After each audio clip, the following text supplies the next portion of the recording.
Atin po nating tunghayan ang Dula-Dulaan Online mula sa aklat ni Marcos, Kabanata 5, versikulo 25 hanggang 34, na pinamagatang ang dakilang pananampalataya.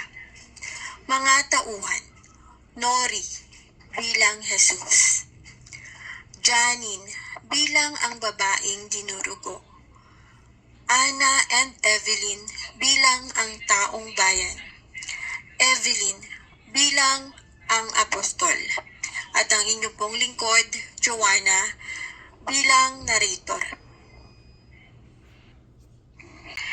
Isang araw, sumama naman si Jesus, ngunit sumunod din sa kanya ang napakaraming tao, kaya't halos maipit na siya. Nandito si Jesus na taga Nazareno! Jesus ba? Tama ba ang aking narinig? Jesus! Jesus!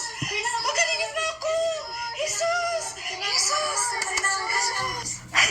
Jesus, tulungan mo ako. Pagalingin mo ako, Jesus. Tumabi kayo! Ako naman! Kasama rin doon ang isang babaeng 12 taon nang dinudugo. Hirap na siya sa sakit na iyon at marami ng doktor ang sumuri sa kanya. Naubos na ang kanyang ari-arian sa pagpapagamot, ngunit hindi pa rin siya gumagaling. Sa halip, lalo pang lumala ang kanyang karamdaman.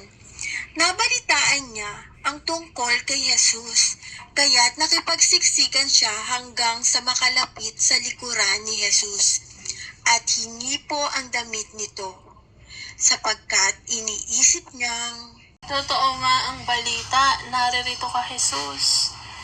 Jesus, mahawakan ko lamang ang laylayan ng damit mo. Ako'y gagaling na. agad ngang tumigil ang kanyang pagdurugo at naramdaman niyang magaling na siya. Naramdaman agad ni Jesus na may kapangyarihang lumabas sa kanya, kaya't bumaling siya sa mga tao at nagtanong. Sino ang humipo sa aking damit? Sumagot ang kanyang mga alagad.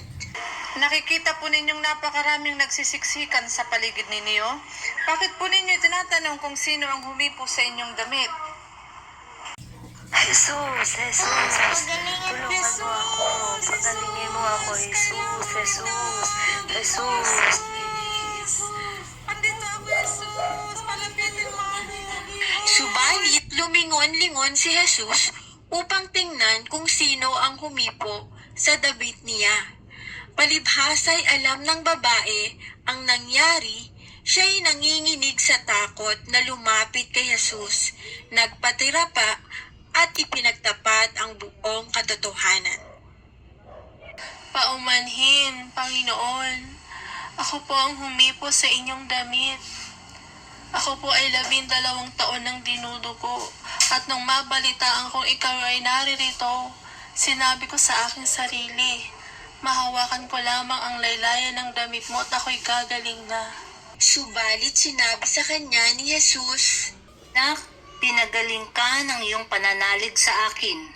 Umuwi ka na't ipanatag mo ang iyong kalooban. Lubusan ka ng magaling sa iyong karamdaman. at dito po nagtatapos ang aming dula-dulaan. Maraming salamat po.